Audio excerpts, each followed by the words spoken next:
3-day hunger strike.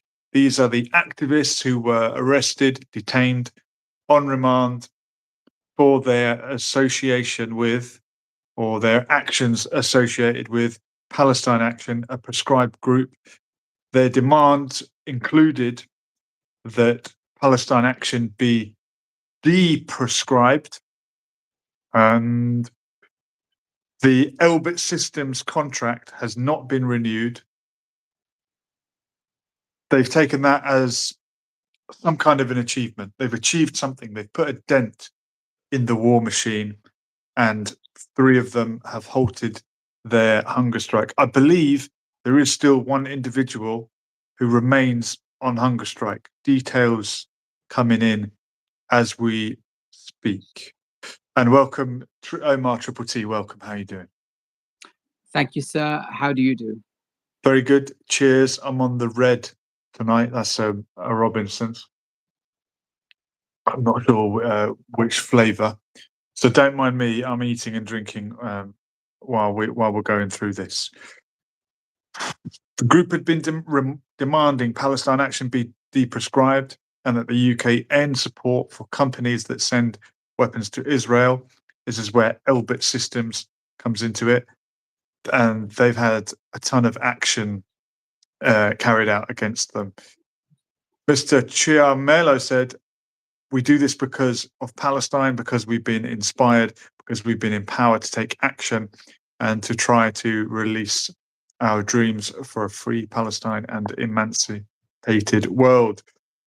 Within the last month, 4 other detained strikers, Tuta Hoxha, Chin Ching, Kesser Zohra, and Amu Gib, also began leading. So there's been other members on strike. Some have ended their strike, and I believe one is continuing. All eyes on him. You remember our good friend outside the Ecuadorian embassy, Kieran O'Reilly? Of course. He was involved in a lot of action, and not just damaging a plane that's on its way to bomb people in Iraq. Millions of pounds worth of damage. That was a similar cause and a similar protest. Jeremy Corbyn. Yeah, go on, Omar. If there's something I can add to your statement so far, the people who are fasting, but I should say on a hunger strike, is a prolonged fast in a way. One of their major demands was they want a fair trial. They were just put in jail up to a year. And now if someone doesn't like the scarf that you're wearing, they can actually arrest you and keep you detained for a year in suspicion that you support someone. And that was another key factor that basically one of their demands was, we want a trial, an immediate trial. And I think that's fair. Absolutely. Well, look, George Galloway was detained at an airport, and he wasn't even arrested, but he was arrested. Or they said he wasn't arrested, but they detained him. They said that he didn't have the right to remain silent. If he refused to answer questions, he would be deemed guilty. And we're on the verge. Go on, Emma. Sorry. We can see Mr. George Galloway. That personality is fearless. There's no doubt about it. And I know he listens to your show, and I'm not sure if he's listening now. Hello, George, if you are.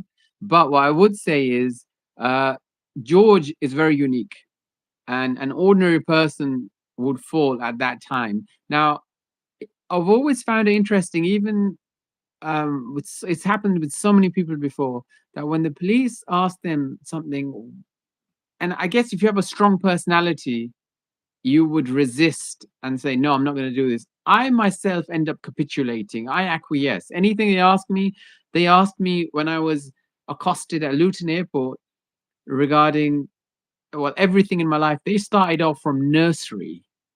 And I was wondering why there were police officers around me with guns. They said, which nursery did you go to? Which juniors, infants, and on. From that moment to the moment that I was seated there in front of them. They wanted your full CV. Were you flying out from Luton or coming back? I was on my way back from Tunisia, and Tunisia had just had the attack at the Bardo Museum at the time, which I happened to be in a few days later. So they went through it all with you. Where did you go to school? They started off with infants, and I was yeah. So you know, and I can understand how people would, because you know, sometimes you see people who are, and I was watching a YouTube clip where the judge said to the African American man who was arrested for doing something evil to a child, and he took the life of the child, and she said to him, "How dare you laugh? How dare you smile when this is going on?" And I thought, can the judge not see that this is that evil person's way of coping? And it's not just that person. I've seen people at funerals, and you mentioned Del Boy at Only Fools and Horses the other day, how he would laugh too. And I thought, that's strange. Now going back to what people would the how people would break. So with me, I gave them all the information. I had nothing to hide, and I'm sure George has nothing to hide. But did you start feeling paranoid? Did you start questioning yourself when people start speaking to you like you're guilty of something? Did you start thinking, I'm going to look guilty? I'm going to trip over my words? No, at first I remember thinking, why are there so many police officers? So what they did was they accosted me and pulled me to a side of the airport. So all of a sudden, I'm just walking, and just behind the stairs, this section just opens up, and they were like, "Step in here," and I was like, "Who? What?" And before I could say anything, there was so many people, officers around me. I said, "Fine." Now I took a seat, and and it was daunting in a way, but I don't know why. I just felt like, you know, it wouldn't go there, because I did nothing wrong, and I'm sure George has done nothing wrong as well. So I knew they couldn't do anything. But now the laws are very restrictive. Now they can put you in jail for a year without a trial, and that's a big problem. Do you think it was your name, your ethnicity, your religion? What pulled you aside at the airport? I can't say. I cannot say what it was. You know, maybe it was just my working class background. Maybe it was the fact that I was traveling a lot in those days. I have no idea why they would accost me the way that they did. But the fact is, they did, and everything they asked, I responded. They respected me, I respected them, and they let me go. Now, if others did the same, would it be the same for them? Or is that the whole issue, that others don't respond? Others say, what? No, what shall I tell you? Who are you? Who do you think you are? And does that then burgeon and escalate into something too big for anyone to handle? Hassan Iqbal is saying Palestine action is the opposite of white phosphorus. White phosphorus is a well-known weapon used, I believe it's an illegal weapon, isn't it? Is it a chemical weapon? It burns the skin, rather like napalm. I think it was dropped. Well, I know we know it's been dropped in Gaza and in Lebanon, I believe.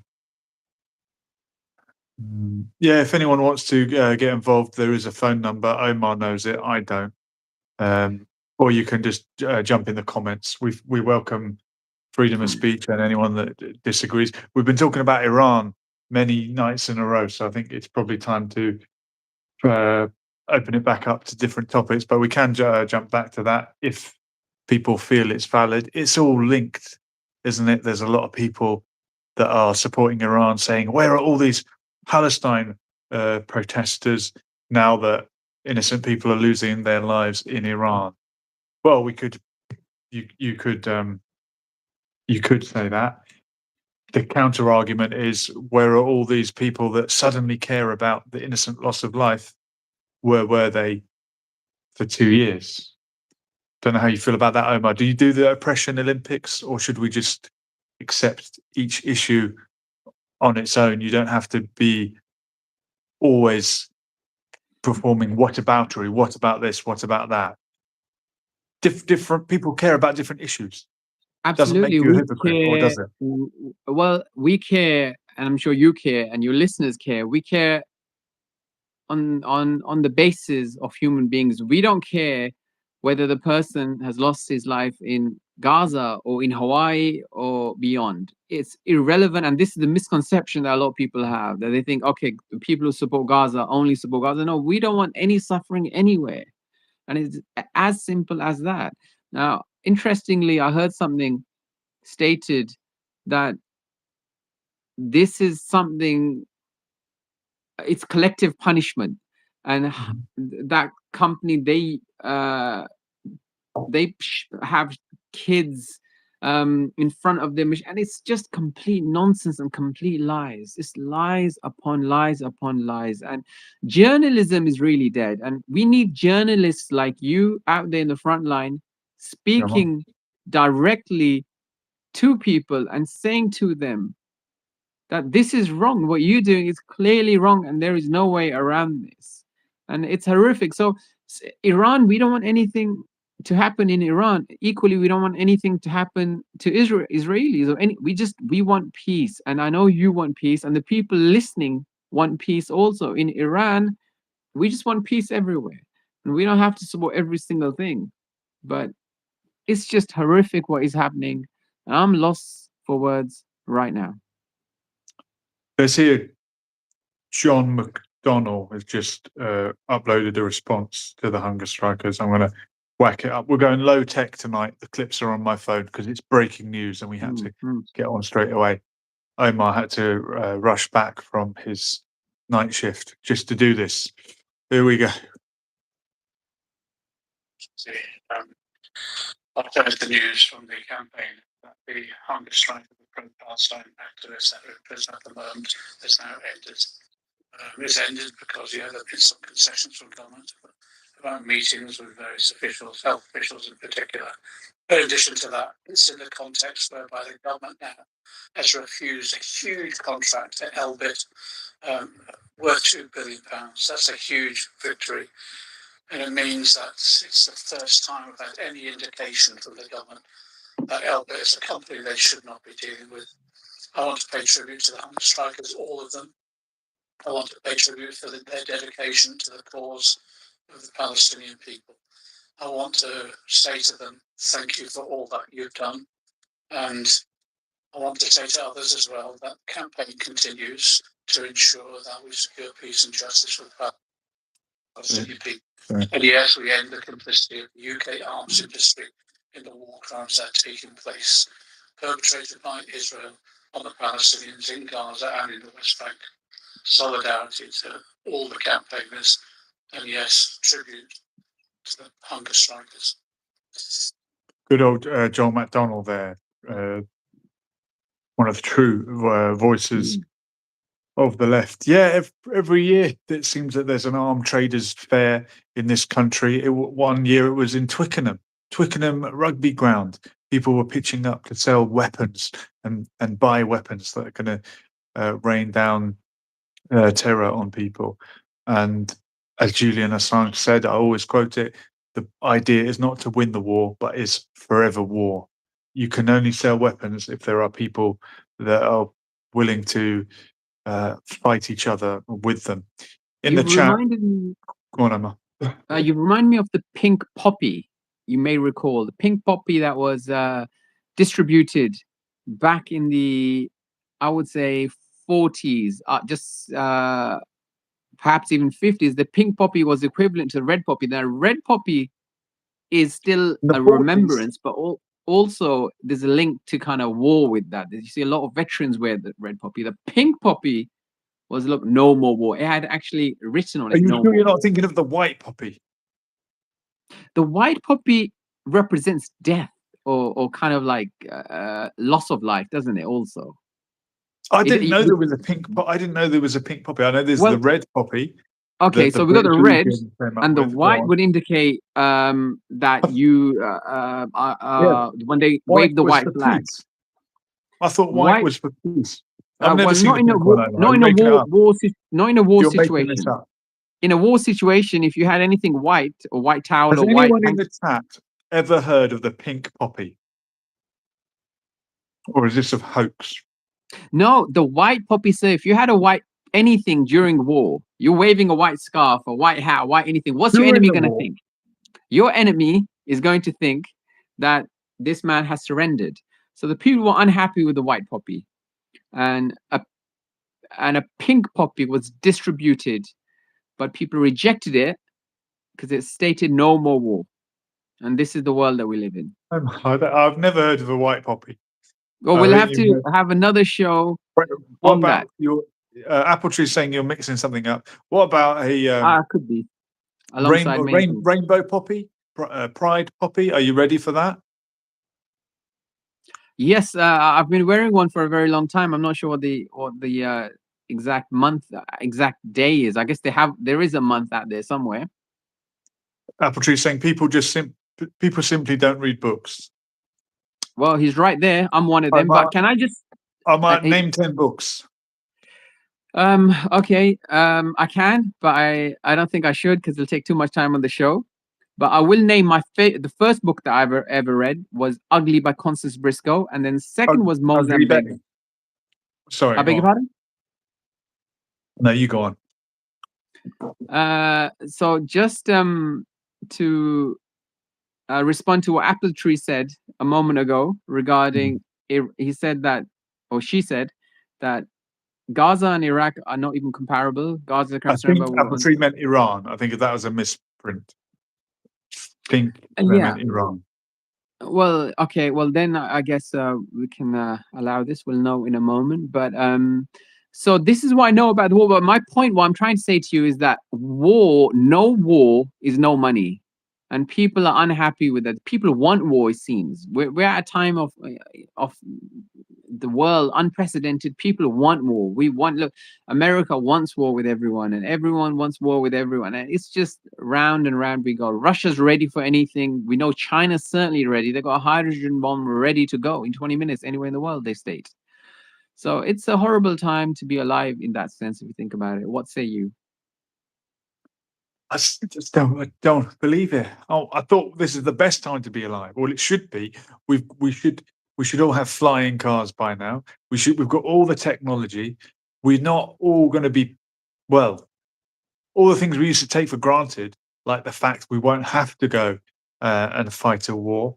Whenever I work with young people, I often remind them that if you're 16, 17, 100 years ago, you would have been off to war. We don't have that problem. If conscription is brought in, and I hope it won't be, selfishly, we may have missed it now that we're in our 40s now, and hopefully, I say hopefully, I don't want it to happen, but presumably it would be the 18, 19, 20, 21-year-olds in Ukraine. Sadly, they ran out of younger people, and the age for conscription got older and older. And I keep seeing videos of people being chased down in the street to be packed off in a van to go and fight on the front line in a war that cannot be won, or that may not be won. We don't want anything like that to happen, but that is the threat. But for a long time, we lived without war, but we lived with the threat of the war. People that grew up in the generation before us remember the Cold War and constantly being on edge that the world is about to end, and the Cuban Missile Crisis at any minute Russia could invade and we'll all have to get under the table. It's like there's always, I mean, we go back to 9/11. Before 9/11 and before 2000, in the glorious 1990s, was that the last time after the collapse of the Berlin Wall and the Soviet Union that we had about 10 years of just sort of peaceful, nothing too serious? The worst thing that probably happened was the foot and mouth crisis, where a few I think we had got ill. Iraq War, didn't we? We had the Iraq first Gulf War. Oh, there was yes, that's true. There was the first Gulf War in the 90s, but I don't know. Maybe because I was too young then, that didn't seem as threatening as the second one, the 2003 invasion, and you didn't have the people on the streets opposing it. You didn't have that movement against And it. can I just intervene with the statement of the apple tree? He's saying, why should 18-year-olds go to war instead of men in 40s? Why do old people like the young to fight wars? I say no. Now, salute to Apple Tree for saying no, but the reason that we ask young people to go is young people are easier to manipulate. You can't ask a 40-year-old to go. There's no way in the world that a 40-year-old is going to go to war. The young people are the ones that we can say, hey, well, you're going to go and see the world. And once you finish there, then you can go and we'll pay you 15, 20,000 pounds. And you'll have the title as being a soldier. And so youngsters are being manipulated, and all over the world, they come back in body bags, and you know this, you know the risks, but you still turn up and you still go and do what you have to do. Many of them take lives, and on we go. Look what they did in Vietnam. Even in Iraq, we've got 1 million people that lost their lives, and it's all youngsters. The 40-year-olds are not doing anything. I know, Omar, you spend a lot of your time debating the far right. One of their talking points is always about the fact that you've got these fighting aged men coming over here. The refugees, asylum seekers, boat people, as they're sometimes offensively called, are often referred to as being fighting age men because they're in their teens and 20s. Well, there's a lot of things you can do in your teens and 20s. You could call them football aged men, but there seems to be this emphasis on the fact that they are fighting age men. Is that because, well, if you're fleeing a war in your country, if you're of that age, you should be in the war rather than running away from it? Well, they're doing the right thing, but I think it's not necessarily, those people are not coming from war-torn zones necessarily. They could be coming through poverty, and poverty is something equally bad. I met people in Morocco, African Nigerians, and that were living in Morocco, and thankfully the church was very assisting towards them in Morocco, in a Muslim country. And I would speak to them, and they would tell me the horrors that they had to come through all these countries they came through to get to Tituan, to then ultimately get to Ceuta, and to somehow get to Spain. And I would say to them, look, it's not worth risking your life. And they say, look, death or freedom. And I said, but you've got freedom here. And they would say, no, but why people? I recall, and I don't want to sound like this is an embellishment. This is just one human being telling another human being. That doesn't mean anything about a country or an African race or something. I remember a black woman telling me directly that I got to know very well. She was always on the streets, and she said, white people know how to look after black people. Those were her exact words, and that's just one woman. So that's not all Africans. I'm not sure that it's all the thinking of all the Africans that were on their way towards in Morocco, North Africa. You met people from other parts of Africa that were heading onto Europe as refugees. So I was living near poverty, Ceuta. Ceuta is actually Spain. Ceuta in Morocco. So they have a section. Yeah, so they have a section of Morocco, tiny section of Morocco, which is it's called Ceuta, and it is actually, so you have to spend euros there, and it's in Morocco, but it's actually Spanish controlled. A bit like the way Gibraltar is the UK. Yeah, absolutely. Wow. So these people are fleeing poverty. Are they refugees or are they economic migrants? That's another term that gets that's an interesting thing. But I would say you come to a refuge, you're looking for refuge because of the poverty. Poverty is equally the same as war almost. They can both end your life, one quickly and one slowly, right? Absolutely. Should you return home once safe? That's a question from Bobby Ver. Well, it's funny. Go on. I think you should. I think I agree with Bobby there. I think once you have wherever you come from, and I think this is the interesting thing in this country where you and I live, people seem to have this disassociation. They want a disassociation. And one of the nights that you and I were at a comedy event, and I asked the lady seated beside me, as she was on her own, no one was speaking to her, she was seated there just smiling at no one. And I looked at her and I said, hello, how are you? And she said, I'm fine, thanks. And how are you? And I said, great. And I said, oh, I love your accent. Where are you from? And she looked at me like I just told her mother I just died. And she was from Iran. And her response, when I said to her, "Where are you from?" her response was, "But where are you from?" And I thought, I'm sorry, she answered the question with the question. Absolutely. And I said to her, I was born in Peterborough, so I'm from Peterborough in that sense, and it was just West Philadelphia. Something like that. I just thought, and I learned my lesson never to ask anybody where they're from. But behind that, this is it. Behind that is that people who come from wherever don't want to be associated with that place anymore. They want to be from in the country that they're living. Like when I'm in America, I don't want to be referred to as American. Well, I want to be referred to some. But what about the Palestinian refugees that went away for 70 years and never forgot? Never stopped calling themselves Palestinian, may never have been there. The parents might never have been there. It might be their grandparents that were forced to leave. They are fiercely proud of their identity. Why is it some people want to go somewhere else, blend in with the new environment, change their name, forget about the past, and others want to retain it forever? Some people become more stronger in their identity the further they get from home. Absolutely. And other people drift away from it.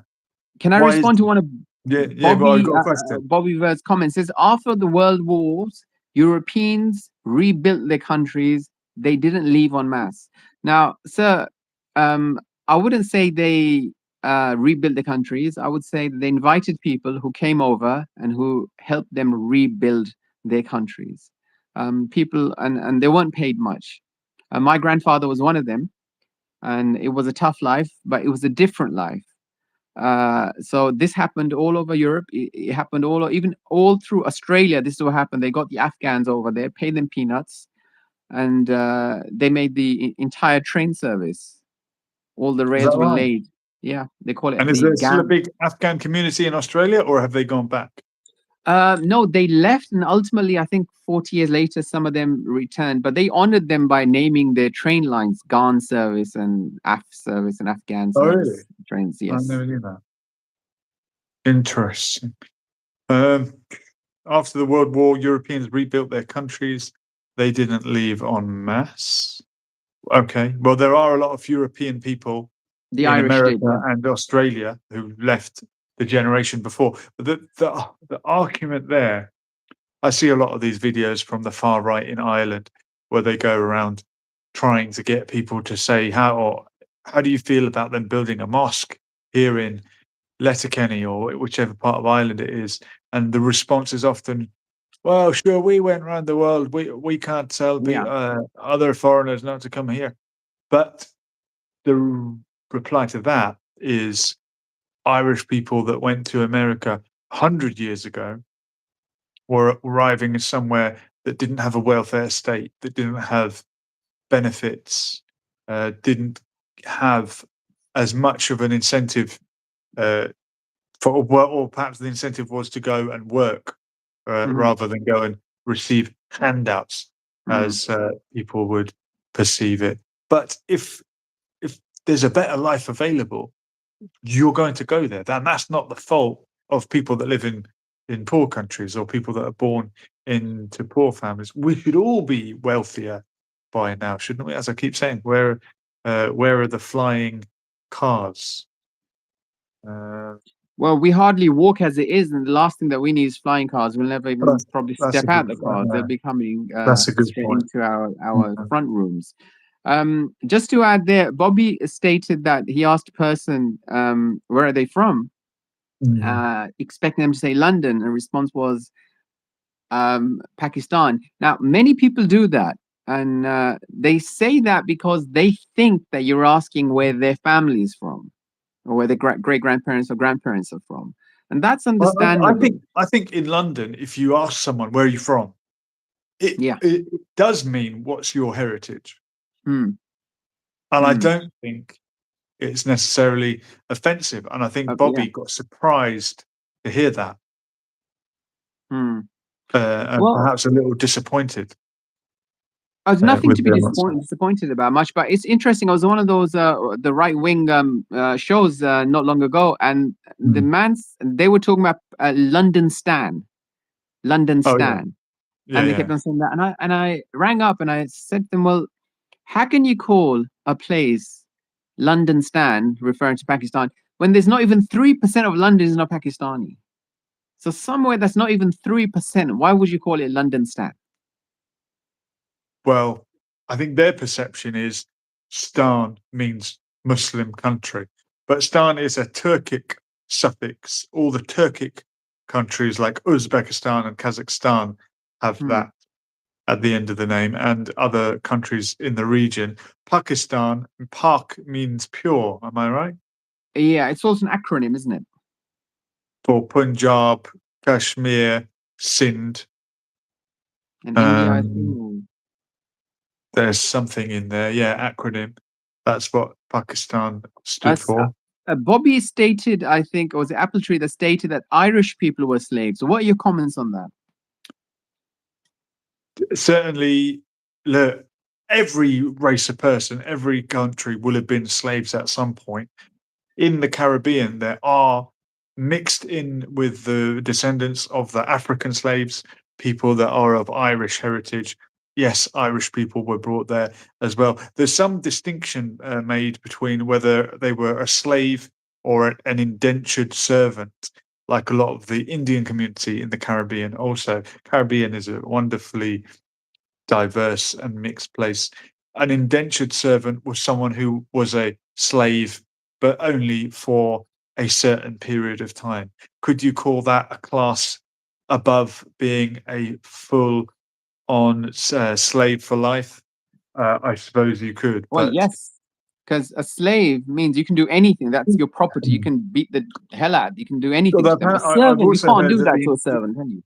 I've heard that the indentured servants were sometimes worked to death and worked Oh, that much harder because they knew one day they're going to be gone, so they wanted to get the best out of them rather than a slave for life that you would want to keep alive as long as possible. I know that sort of so they sounds weren't really kind of servants then.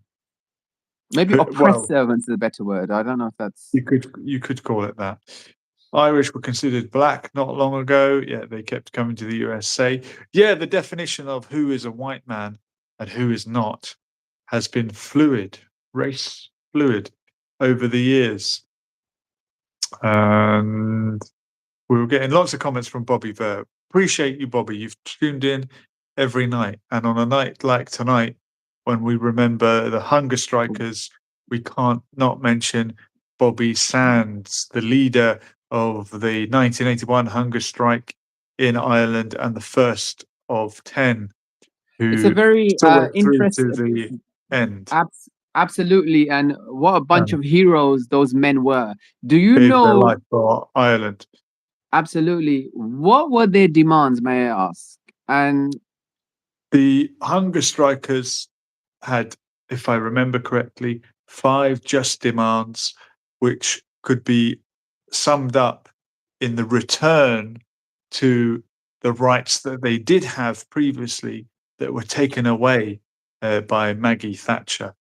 They were hungering for political status, the right to wear their own clothes rather than a prison uniform, the right to, I believe, a letter once a month or at some other interval. And I'll have to brush up on the rest, but they were firm in their just demands. And even the loyalists, as bitter enemies as they might be, had to respect anybody that would be willing to put their life on the line. And yes, they did go through with it. There had been a previous hunger strike that had collapsed. Demands were given and then not given. People question, did this one collapse with 10 lives lost and the demands not being met? The demands were fully met shortly after the 10th prisoner. I believe the final prisoner to succumb to his fast was Michael Devine. Bobby Sands, first, the leader, he, in a change to the previous hunger strike, he stipulated that we're going to go one after another and 10 days apart, so that, God forbid, one of us dies, and he was the one that went first. He said, I know I'm going to die. I hope I'll be the only one. After his passing, you'd have about 10 days before someone else would succumb. And it went on, and 7, 8, 9, 10 lost their lives. And then soon after, the demands were met. In a way, it made you think, couldn't Maggie have done that on day one and saved 10 lives? I'm glad none of these hunger strikers have lost their life. There is still one individual on hunger strike, and they were getting to and beyond the life expectancy of someone who is living on only water or salt and water, as the hunger strikers in Ireland. I think Bobby Sands lasted 66 days, if I am correct. There's something interesting that you are missing here. With your permission, also, if I can give out this number, if you want to join in live, call us in. The number that we have for you on WhatsApp. So you'll have to save this on WhatsApp. The number is 07886 993 784. That number one more time, 07886 993 784. If you're out of the UK, you need to add 444 and you need to take that 0 off. So that number +44 7886 993 784. You have a couple of geniuses on the comments that I'm reading. Apple Tree stated that we are all slaves. I'm not sure what Apple Tree is stating. Are we really all slaves? And if I can share with you my own personal experience of not actually a hunger strike, but a voluntary 3-day diet that I did, and perhaps you're unaware slightly, but I lived through 3 days of a weight loss kind of journey, and I can tell you that it's impossible to sleep when you're on a hunger strike. You can't sleep. The mind is racing so fast. You'll be lucky to get an hour or two a night, and to stay up and always be so alert. And it's unbearable in a way. And I did it for 3 days, whilst I still had all the facilities that I have being out of prison. And for them, it must have been a million times more difficult. So you felt the alertness, yeah? It's very difficult to describe. Alertness, you feel something else. You feel you feel alert like you've never felt before. And so if I've heard fighters talk about that. I think George St. Pierre would fast for a long time before he competed in the octagon. So he would go in there hungry. Like, it's in our nature when we lived in the caves, hungry, and you're going to hunt for food, and you're going to need to be alert, and you need to be alert to predators. Maybe there's something that releases some kind of chemical. I don't know. Well, there must be something, because I never felt the same ever again, because that alertness is unbearable. Now, you can read 25,000 books, you still will be alert. You just can't turn off to sleep. And if you get a few hours and then that's it, you're lucky to get a few hours, you'll be back to normal. It's a horrible feeling. And you actually lasted 3 days, and you drank water. I drank water and liquids and tea, green tea here and there, and I think I had some maybe sugar-free chewing gum. So it wasn't so bad, Obviously, I'm not in prison. It's a million times worse being in prison, even when you're not on a strike, I'm assuming. And did you feel cleansed afterwards? I did feel cleansed. What did you break the fast with? Well, I did this diet twice. First time I did this 3 days, no food. I ended up eating, but I was so hungry. I ate so much, and I felt sick the next three days or so. But now, this time, as I'm older, I learned from my mistake, and I did reintroduce food. But it's just the body holds on to the fat, and it just, as soon as you eat, all that fat, whatever you lost, comes back on. So I wouldn't recommend fasting, personally, for me. Oh, really? You don't recommend it as I a don't health? recommend it. No. I don't think it's intermittent fasting for a certain window. No, maybe not 3 days. Yeah, intermittent fasting. It depends what your goals are. If you're trying to lose weight, you can lose weight 1 meal a day, fine. But then when you start eating 2 meals a day, it's coming back on. It's more about what you're eating rather than how many times you're It's eating. not when you eat; it's what you eat, I suppose. Absolutely. So, Apple Tree is saying yesterday was my new year. Which is that the Orthodox calendar? What was the new year yesterday? Oh yeah, The I 12th. think I suppose it would it's be the Orthodox Christmas. calendar, Yeah, isn't it? A week Orthodox. after Yeah. their Christmas. Mm, So Happy New Year. 7th. What Happy year is Christmas. it? Yeah. You don't understand what fasting does to us. Oh. Happy New Year, Apple Tree. Are you in Russia or perhaps Greece, Serbia? Which part of the Orthodox Christian world? Maybe you're Ethiopian or Coptic Christian from Egypt. Now, I wonder where we've got viewers around the world. USA. Okay, you're an Orthodox Christian from the USA. Would you be Greek heritage originally? If you don't mind me asking. Is that a Some people rude might. question to ask? I was So going to yeah, say, that's my asking rude question American for where you, they're Omar. from. Although apparently it's only Iranian people that find that offensive. Oh, Greek. Kalinichta. That's my only bit of Greek. Yes, us. There you go. Barakallah. Someone said to me the other day, I'll save that story for another time. It was something to do with meeting a rude person. No worries. Omar, have you got any closing remarks Yes, on I the would hunger say that strikers and bring it back to our story? on my travels, I was in Egypt where I met some people who invited me over to Greece. I went to Greece and then I to Athens and then took a flight to One thing led Naxos. to another. Yes, I stayed with them in their home, lovely people in Naxos, a small island, for a couple of months. It was fantastic. Wow. As I was living there, yes. Sorry, please. No, go on. Okay, so as I was As you living were there, I met a gentleman of Pakistani origin, and I said to him, "You are, where are you from?" And he said, "I'm from Pakistan." And I said, "Well, were you born in Naxos?" And he said, "No." I said, "Okay, did you come from Athens?" He said, "No." It turns out he told me that he walked, and I thought he meant he walked from Athens or something and got on a ferry and came, but he actually walked from Pakistan. And he walked all the way from Pakistan. Can you imagine just getting up and just walking through Turkey and Iran? Is it Turkey and a few other countries? Turkey, Iran, Iraq, Syria.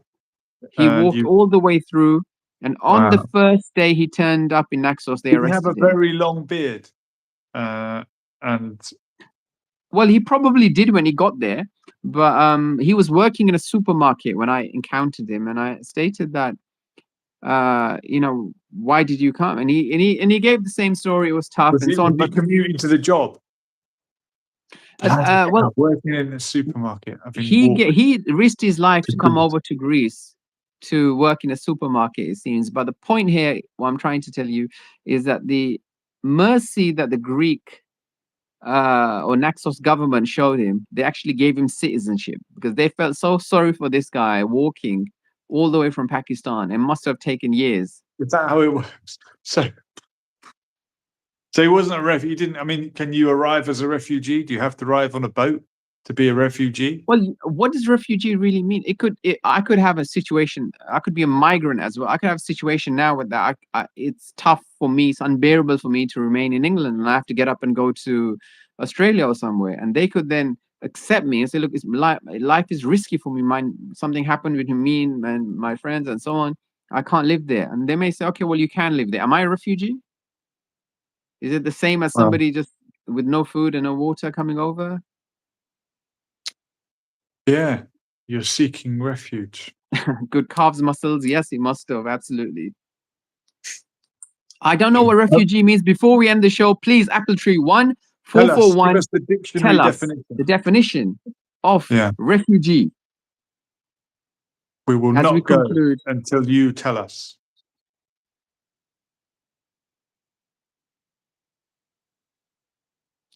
All So eyes in on the you.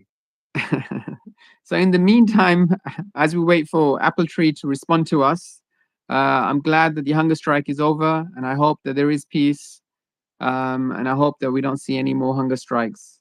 And let's pray that there is peace everywhere in Palestine and beyond. I mean, we've got a definition.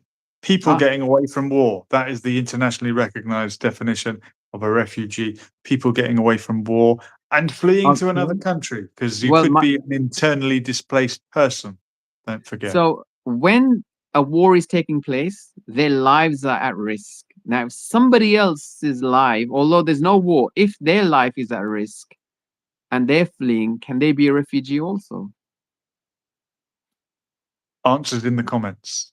This has been Lesson for Life. We thank Omar Triple T for joining us at very short notice. We wanted to bring you the breaking news. Thank you to everyone who's been here nights in a row, especially Bobby, AppleTree, and the other person that was here earlier on, whose name I've forgotten.